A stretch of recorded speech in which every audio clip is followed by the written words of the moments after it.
What is up, my people? My name is Haiga. I appreciate you for clicking on the video today. Today, I'm going to talk about my build as a blue Gunlancer. I've been playing it since the game released in early access. I've played tanks in past games, and I was like, you know what? This class is probably going to be doo-doo because most tanks are doo-doo in games. It's not. I've been playing it. I have over 1,000 hours on Gunlancer specifically, about 2,000 hours in Lost Ark now. I am in no way, shape, or form claiming to be the best Gunlancer in the world or whatever, but I have been playing, I have some experience, and I am going to try and share it with you. So as the quick basis, Gunlancer has two class engravings. They have Combat Readiness and Lone Knight. Combat Readiness, long story short, boosts the damage of normal skills. Normal skills are your blue skills, right? When you press K, as you can see in the little brackets, it says normal skill. So all of your blue skills are normal skills, right? There are 9 in total, and with this build, we use 8. In my rating build, I use 7. Lone Knights is the opposite. They make your red Gunlancer skills, or your lance skills, these do more damage, right? Thus the names Red Gunlancer, Blue Gunlancer. But I don't have enough experience personally to talk about it, so I'm not going to talk about Red Gunlancer today.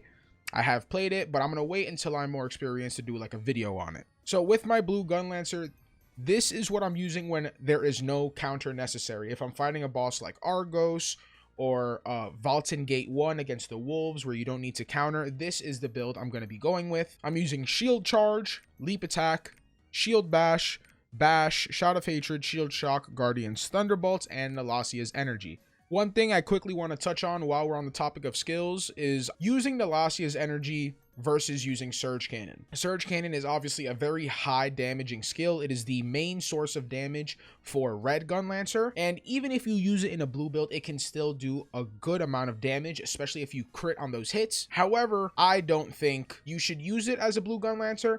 I don't think it's worth using as a blue Gunlancer unless you are like in an 8-man static and you have shields down packed and everyone is, you know, high synergy with each other and stuff like that. I think you definitely want to bring Nellasia's Energy. Nellasia's Energy is a great ability. It is one of the only 3 purifies in the game, right? Shout of Purification. This tripod, only 3 classes have it right now. Paladin, Gunlancer, Soulfist are the only 3 classes that I know of that have a purify. Not even Bard has a purify. And that can come in handy. When you're fighting Night Fox Yoho, you can purify them out of the imprisonment from the tornadoes. You can purify someone out of the stun in Descaluda. You can purify the bleed off of someone in Valton Gate 1. So that's going to be really, really handy. There's also going to be some times in Vicus where you can purify your teammate from being electrocuted or having a bleed stack and stuff like that, right? So it's very, very valuable, especially in raid content. If you had all level 5 tripods, a level 7 gem on damage and cooldown for Surge Cannon, I think in total you could, this is highballing it, I assume, probably like 20 mil damage each, right? Like if you crit every attack and they all crit, they land on the head and boom, max damage. I think in total the whole hit could do like 20 mil times 2 in a minute, right? In 1 minute, let's say you're adding 40 mil damage. For me personally, like using my numbers, that would take me from 115 mil damage in a minute to about 150. 150 is a lot of damage, but I'm still not going to be doing more damage than my Soulfist friends, my Sork friends, my Striker friends, Scrapper friends, right? There are other classes where their job is to do damage and they don't have shields. They don't have taunts. They don't have, you know, some of them don't have great counters. So we as a utility DPS need to make sure we can handle that, right? We walk so they could run. If I keep my teammate alive with Nellasia's Energy, my Sork friend is going to give me way more than 50 mil damage. Even if it's 60 mil damage, they're giving me more than 100 mil in a minute in comparison just using like Trixion numbers as reference, right? Trixion is skewed because the bosses aren't going to be standing still the whole time, but you get what I mean. I personally don't like using Surge Cannon over Nellasia's. If you want to use it, you want to be greedy for damage numbers, go crazy. I think Nellasia's will give you more value. Now, with that being said, now that you've seen pretty much the skills that I use, I'm going to go ahead and do a quick rotation in how I usually open up my battles. As per usual, you always want to start off with a taunt. I like to taunt into a bash. Bash is obviously for big synergy. It reduces the boss's defense and it also gives us the attack power buff. Right after we taunt, we're going to pop our shield because we run barricade. And as well with combat readiness, while you're in defensive stance, if you are attacked, you get a damage stack, right? That's also why Trixion isn't that accurate because you can't test with stacks for combat readiness. So we're going to taunt because that gives us meter. We cannot generate meter while the shield is up. So boom, for the pop the shield, bash. I'll usually shield bash to close the gap. into a Guardian's Thunderbolt, that's our big damage, into a leap attack. I like to use Shield Shock right after, into a Shield Charge, into a Bash again, Shield Bash, and keep it going like that. You can even pop your Awakening. Now I'm at full stacks of Salvation, full stacks of Argos, so I can use what I want.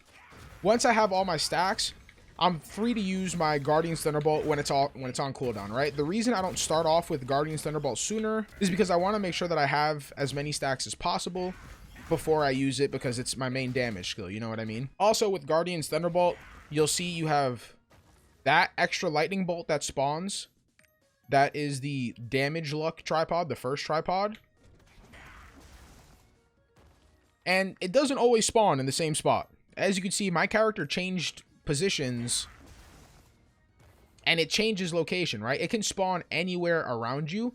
So that's part of the reason that I shield bash, to really close the distance. I want to be right up in the jaw of the, pause on that. I want to be right up in the face of the monster that I'm facing, because even if it hits behind me, I want to make sure that that damage luck procs, right? You see how it spawned up here, so it didn't actually hit.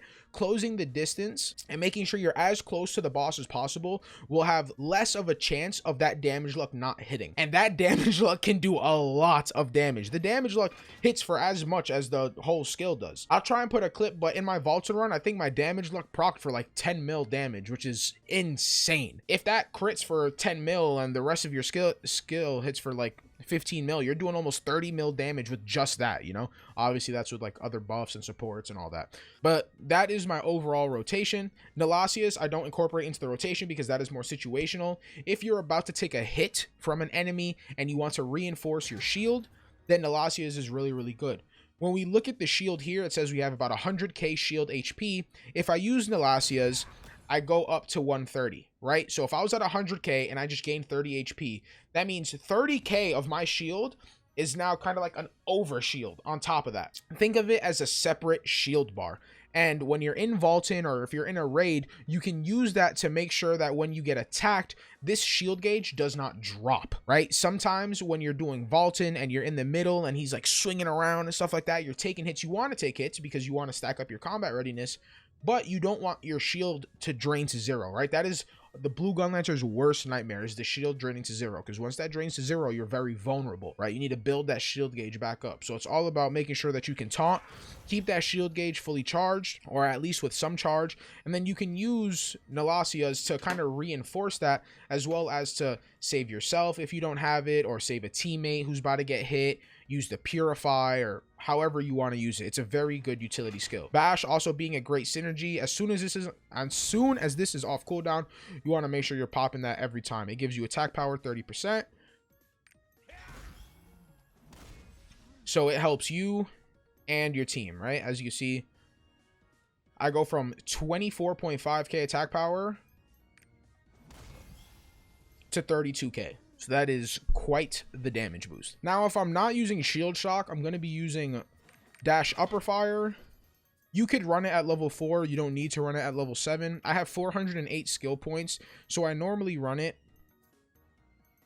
at level 7 just because I can, and it gives extra damage.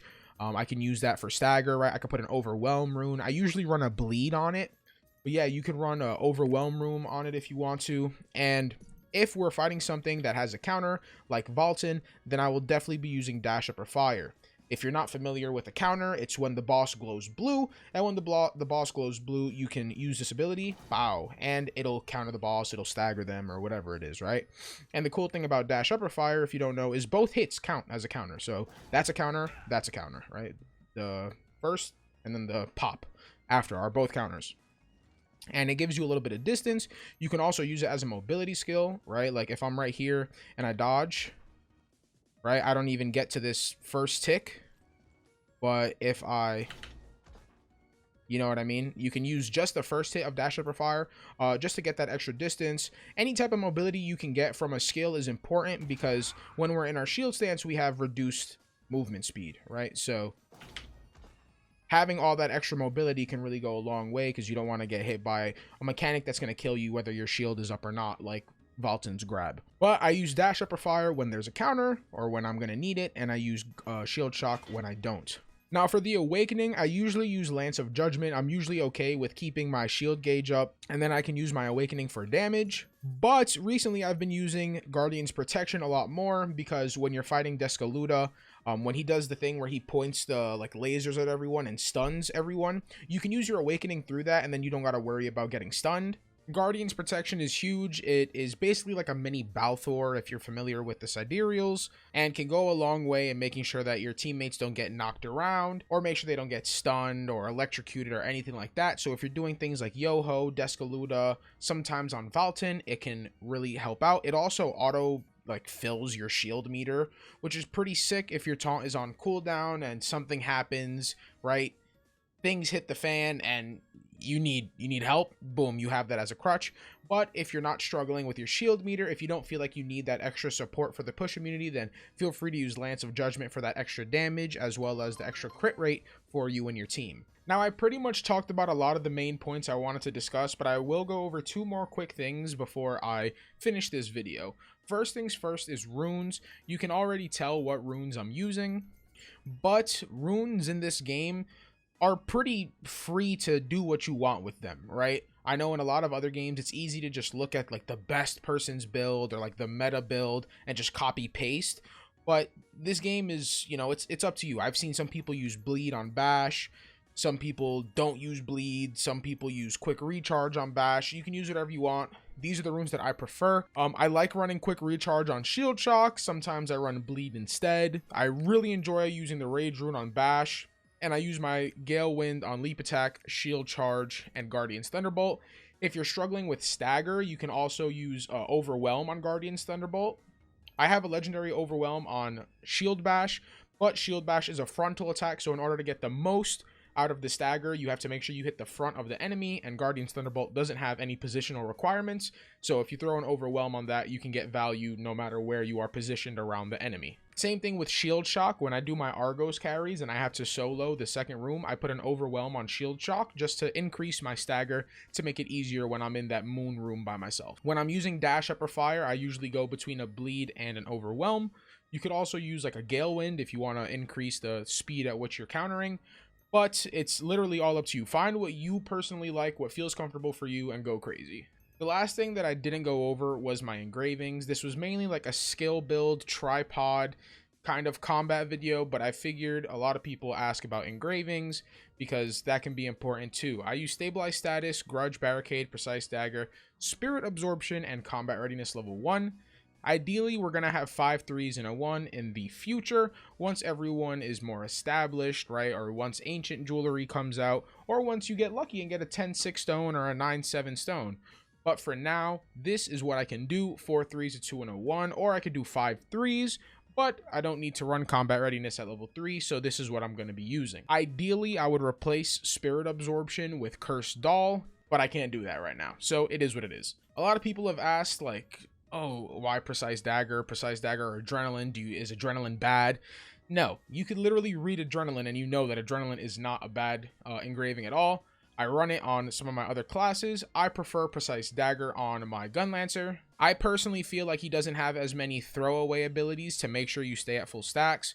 When I compared the damage with Precise Dagger and Adrenaline, with Adrenaline, I went up like 5 to 10 mil damage in a minute in Trixion, which obviously is not a fully appropriate test, but it's what I can do. That is with constantly keeping up stacks, and in a more realistic situation, you're not always going to have that luxury, right? Sometimes something's going to happen and you're going to lose your stacks. You're going to have to build back up to 6 stacks. And of the 8 abilities that I have on my Gunlancer, I don't have as many that I feel I want to just throw away on a short cooldown like a class like Deadeye might have, right? You have like Spiral Tracker or Plasma Bullet where you can just shoot it out and you have another charge of it. It doesn't matter. Boom, give me a free stack. You know what I mean? So that's why I personally don't like using Adrenaline on this class. I prefer to just not have to deal with keeping the stacks up and just get value overall.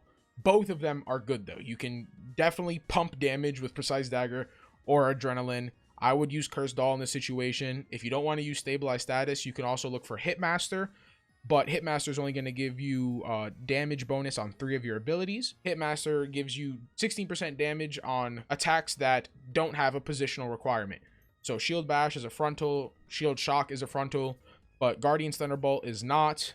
leap attack is not, and shield charge is not. So shield charge, leap attack, and Guardian's Thunderbolt would all get a damage boost, as well as Shout of Hatred, and Bash would not. So the same thing, you, I guess, could use Master Brawler, but only like one ability would ultimately get value out of that. So those are some of the engravings that you could play with: Stabilized Status, Grudge, Barricade, Curse Doll, Adrenaline, I don't know if I said Precise Dagger, Spirit Absorption. I think that's like most of the main ones that you can cycle through for playing blue Gunlancer and really trying to get that big damage out there. But yeah, that is pretty much all I wanted to discuss in the video. I hope it was helpful in some way, shape, or form. And if there was anything you feel like I didn't touch on properly, or you would like to enlighten people in the comments, please feel free to do so. And if you have any questions about something that you feel I didn't explain properly, don't be afraid to let me know. I will also probably be live on Twitch. I'm live on Twitch almost 24/7, so feel free to check me out there. The link will be in the description, twitch.tv/Hyga. And otherwise, it has been your boy Hyga. I appreciate you guys stopping by, and I will see you guys later.